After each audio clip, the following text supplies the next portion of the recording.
Hello everyone, my name is Aparna Gude and I am going to go through the different applications, the different solutions Xeeva supports. Like Nina mentioned, for us it's a data journey. We are not just about process automation, we are not just about task completion, whether the task is related to sourcing or procurement. We really want to focus all the way from how do you make good decisions? What data do you need to make good decisions? How do you create a catalog? How do you source? What suppliers you should focus on and where, what category you want to manage. So for us, really the journey starts with data. Spend Analytics is our application that is focused on data. So once we receive data from your ERPs, it goes through our data processing, our data pre-processing. We have developed, using AI and machine learning, we have developed a application that we very fondly call as ACE. I don't think anyone in the industry is doing that. It does auto classification and enrichment. So we take the data, we auto classify it, and we auto enrich it. Once the data has been processed, it goes into our Spend Analytics application. Each of our solutions can be used as best of breed. However, we always recommend that you use all the applications because the data is what ties them all together. So on Spend Analytics, we show you KPIs, which are based on the data that we have received, that we have processed. Right up front, we tell you how many suppliers we're dealing with, how many items you're dealing with, how many transactions you're dealing with. The second thing that we do right up front is using our technology, we create opportunities, sourcing opportunities. We tell you for which country, for which category that we should evaluate different cost savings opportunities, right? So we call it intelligent opportunities. And I will go into that a bit later. Next, we show some key targeted insights. Each of these targeted insights is based on savings. So you look at the data and it says if we execute every single thing that the system has identified, you can potentially save approximately $7 million by managing your price of items. Similarly, you can save $376,000 by managing supply consolidation. In addition to these insights and opportunities, we also have specific dashboards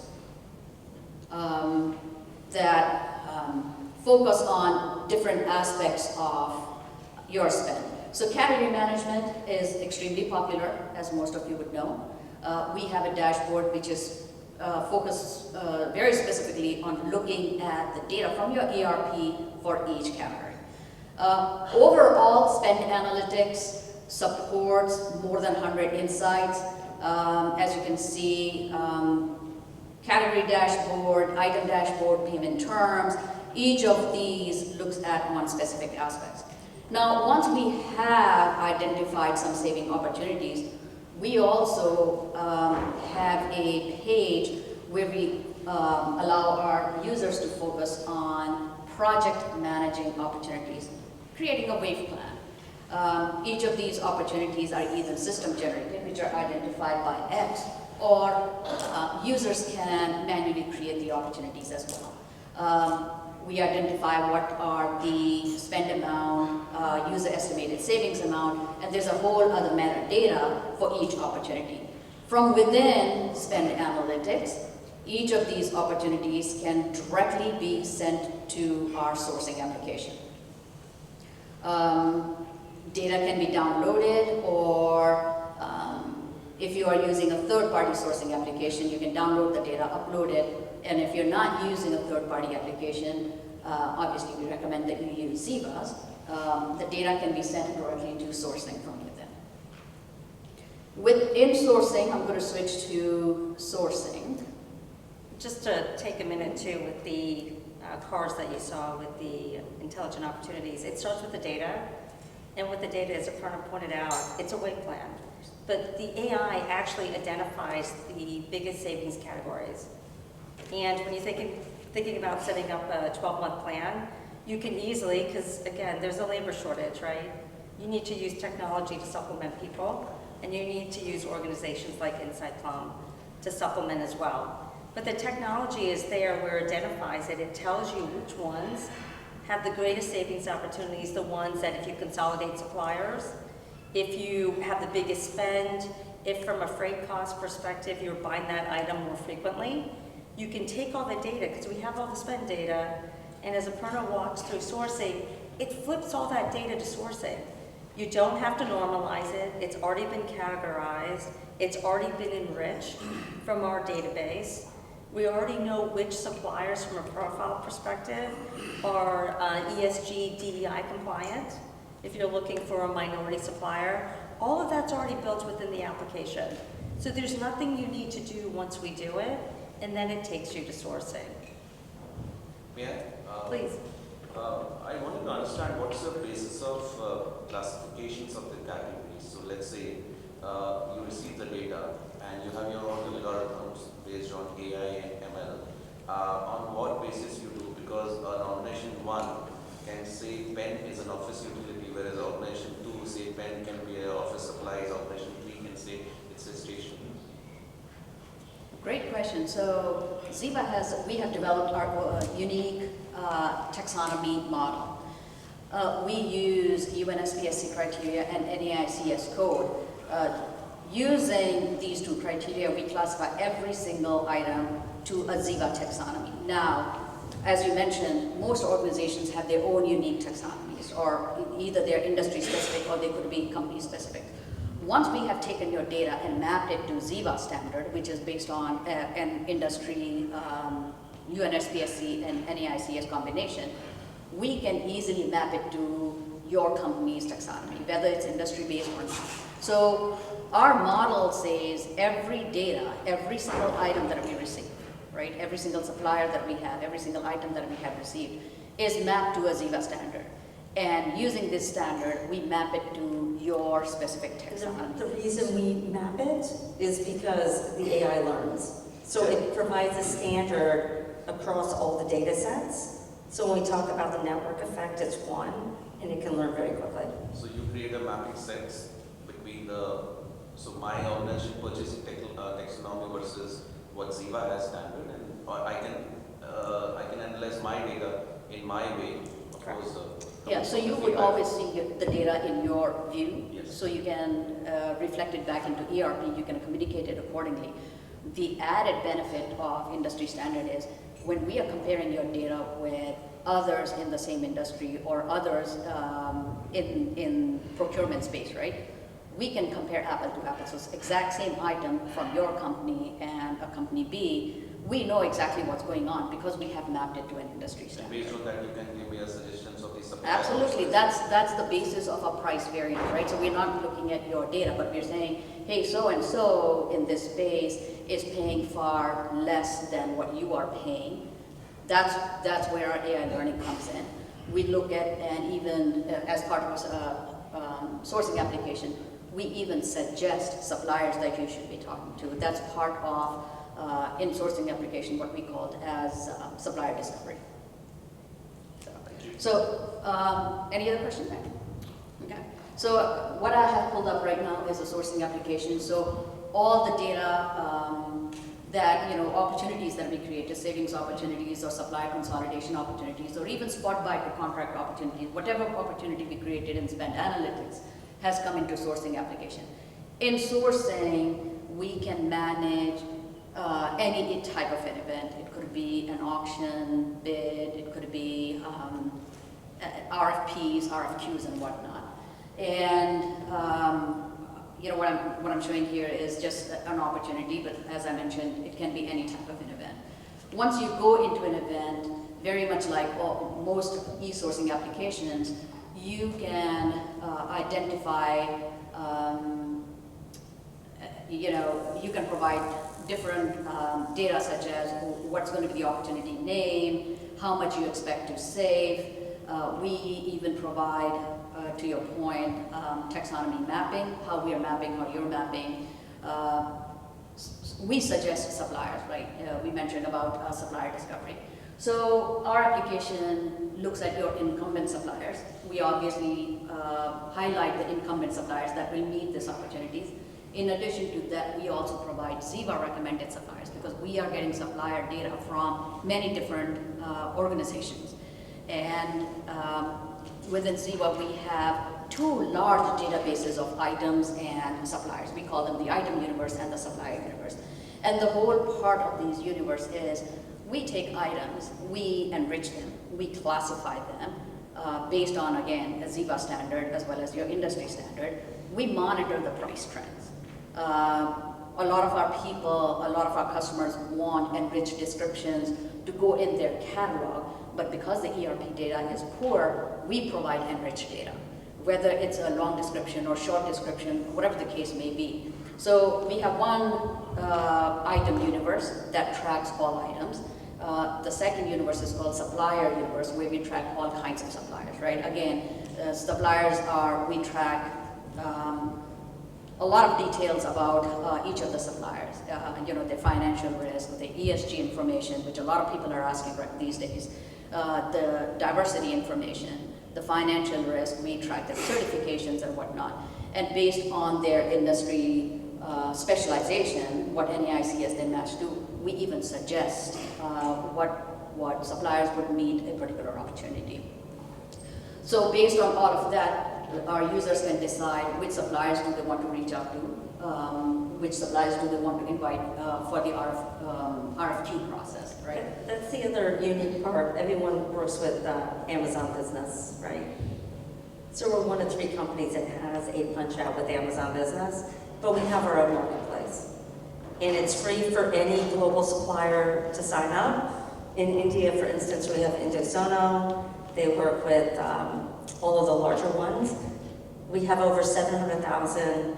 We have several hundred that sign up every day. And it's included either from an e-auction perspective or from just an RFP, RFQ.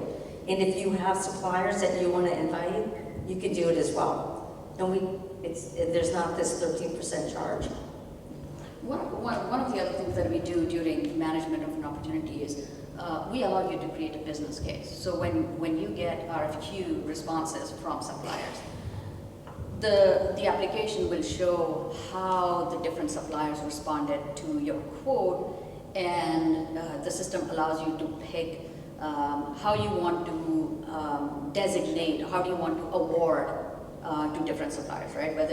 Whether you want to give the entire opportunity to one supplier, do you want to split it and whatnot. All of that project management of the opportunity can be easily managed by application, more importantly, by the combination of application and partnerships, right? So next I would switch to our procure to pay application. So following the data journey, right, we collected data from ERP, we've classified it, we've enriched it, we've cleansed it, we've shown on spend analytics what the data looks like. Based on the data, we've even identified savings opportunities. Those saving opportunities can be managed in a sourcing application. Now, once we have sourced, once we have enterprise agreements or contracts, now we want to build a catalog that people can order from. So in our procure to pay, that's exactly what we do. Most of our companies build hosted catalogs. We even have, we're probably the only application that supports public catalogs. So Nina mentioned marketplace, so we have our Xeeva marketplace where we have over 700,000 suppliers. We track spend against each supplier, we manage, again, their profile information, and based on the data that we collect, some of the suppliers agreed to create public catalogs for Xeeva. These are pre-negotiated costs, and once a customer says yes, enable the public catalog, it really takes a matter of minutes, maybe hours for us to turn it on and off. Now the whole point of public catalog is for us to reduce the spot buys, right? So in indirect space, our goal is to reduce the spot buys. Frozen, I'm trying to freeze you. Oh, So thank you. keep entertaining.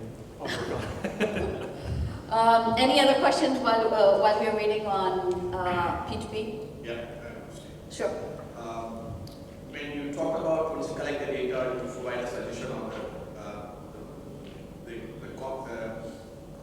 the suppliers and also the savings in terms of the procurement, right?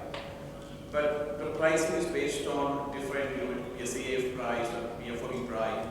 It could be from a different country. It's point number one, the way that we get the pricing done. The second is on quality, because the same product with the different quality can be different. So how does your AI understand this actually from our data that what we give? So the pricing is easy for me to answer. So when we look at price trends, we use several criteria. So we use location and unit of measure, and we make sure that there's some whether it's SKUs, manufacturer part number, or a supplier part number, right? So there's four or five criteria that we look at to make sure that we're actually comparing apples to apples, right? And so from pricing point of view, it's really easy for us to compare and make sure that we're using the same currency denominator, we're using box versus dozen, or whatever the case may be. Now the quality is the hard part, because quality is very subjective. How do you track quality? Our marketplace, our P2P, and sourcing application all allow us to track user feedback. People will comment on quality. All feedback, all questionnaire are completely open between user and suppliers. Oftentimes we do have users that prefer to work with dedicated suppliers primarily for the quality reasons, or oftentimes the products are made to specification, right? Whatever the industry requirement is. So quality is managed a little more subjectively than pricing, because pricing is much more quantitative, while quality is very qualitative, I guess.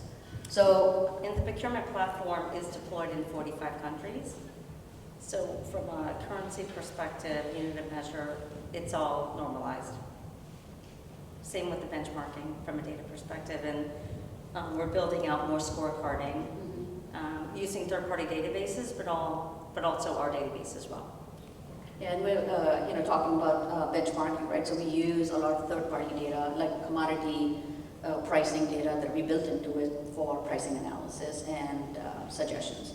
What about the dynamic factors like freight charges? Today, the container charges are different. After the COVID, it's completely changed.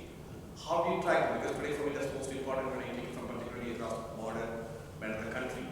How do you manage the local inland transportation costs or the freight costs? How do you get that kind of information basically?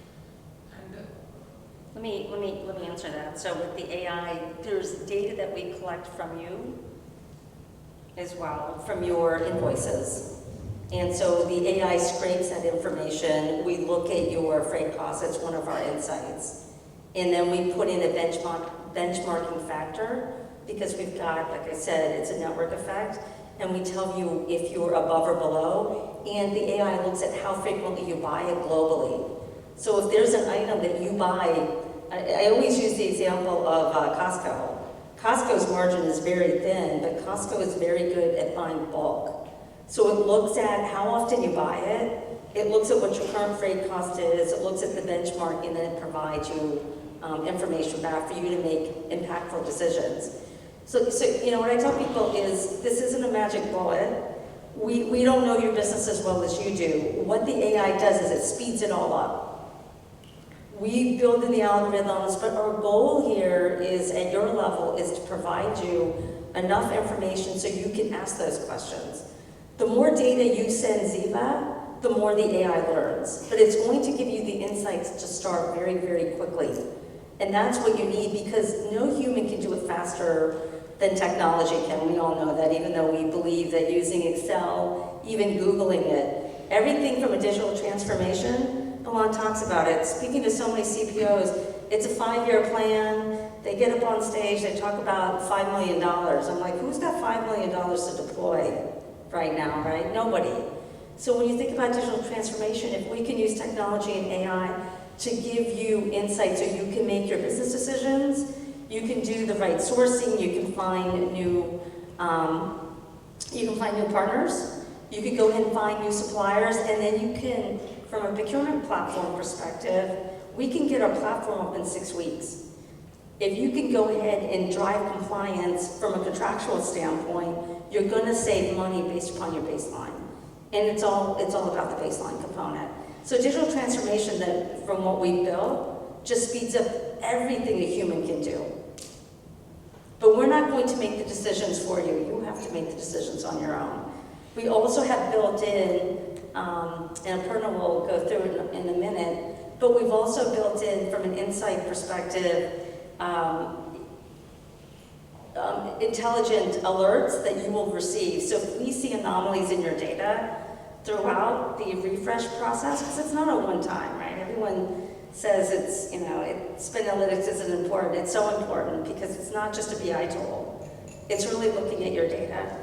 And from a refresh perspective, if we can alert you for if there's something going on with the supply chain disruption perspective, if there's something going on with the supplier where their rating has gone down, if there's opportunities as we look at your data, and you should make impactful decisions, you should put together the ROI for the CEO, because I know Milan said it, it's so true. I don't come from procurement, so this is probably why it's so fascinating. I come from finance, but I don't come from procurement. And speaking to my friend at WeWork, he's like, I can't get my CEO to approve anything. And it's crazy because procurement should be the center of everything right now. Every good and service, from a direct material, from an indirect, and CEOs don't see it. They're so focused in on top line growth right now because their investors are just so upset. But if 25% of all of your revenue, right, think about this, 25 to 30% from an indirect standpoint affects your bottom line. If you can even cut out 15% of that, you're going to save the money, it's going to improve your margins. If CEOs actually understood that piece of it, they would make this not a nice to have, but a need to have. And that's what the insights and the decision-making process of the platform provides.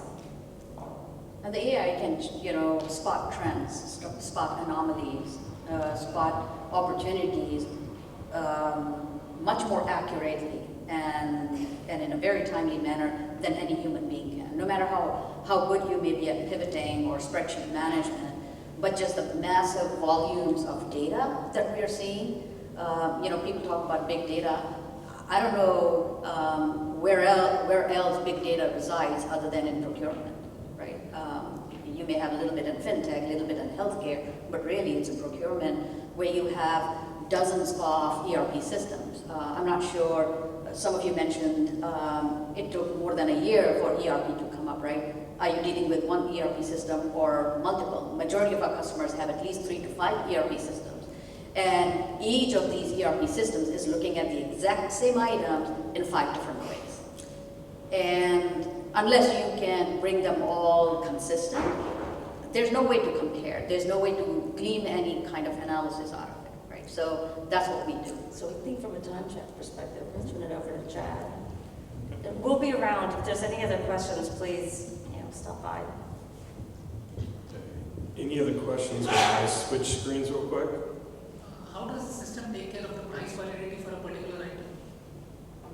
How does the system take care of price what? Price validity. So every item has got a price validity. Mm-hmm. So for example, we come across an item which has been purchased in the past by an organization X, and that we wanted to go ahead and purchase that. So but that price has got a validity, probably 1 week or 1 day. So it varies from the validity item, varies from item to item. Right. So we create a baseline price for every single item. We have 3 methods of creating a baseline. One is the system default is last purchase price. So what that means is the last price that you paid for that item in the prior year. Right? So if it's a repeated order, if it's a repeated buy, we track the last purchase price of that. Now the second baseline method is first purchase price, where if this is the first time you may be buying an item, we track the first price that you paid and use as a baseline. The third method, which not many people use, but we support it, is fixed pricing. So if you have a price agreement with a supplier, or if you have a negotiated pricing and a company says, no, we want to use the pricing from this contract or based on this price agreement, we have the ability to use that pricing. We also do scrape data from contracts that you may have. So if you have price agreements but you don't have that data readily, if you give us your contract, if you give us your invoice or whatever price agreement we have, we can scrape the data and use that as a baseline. The other thing the AI does is it takes, if you buy into them, because so many organizations are global, and each one has their own contract. So if you're buying, if your team is buying from different suppliers, it is able to show you with purchase price variance all the suppliers, all the quantity, the baseline, and if the supplier is charging you more for that item. We look at manufacturer part, we look at manufacturer name, we fill in the gaps with our database as well. But it shows you so that you can say, look, I should be consolidating with this supplier because you're giving me the best price. The other thing is because we have your data, and it goes back to data, since we have your data and it's normalized, you can go ahead and say, wait a minute, look at all these suppliers for this tool, whatever tool, let's just say it's a drill bit, I don't know, call it a drill bit because I was just in a factory. And you want to flip it over and actually run an RFP or an RFQ and you want to test it and you want to bring in the discovered suppliers from Xeeva Marketplace. What our clients are doing now is they're just testing the market because prices are going up, they say it's beyond their baseline, and they're running these RFPs and it will validate it will actually validate your cost. The other thing that's happening is with your current suppliers, what they're doing is because of all the supply chain disruption, it may be just a small reduction, but they want to save your business. What we're seeing is that they're actually reducing prices, and it's building up a stronger partnership, because if you can consolidate more of your goods to one supplier versus 4, they're going to give you, there's economies of scales, and they're also going to see you as a long-term partner, and they're going to reduce your fees. Some of our clients are just testing their current incumbents, and they're seeing at least a 5 to 10% reduction. Some of them are seeing a 45 to 50%. It's very category based, the amount of things. There was a question back there. Somebody had a question back there? Well, it's almost similar to I'm sorry? Almost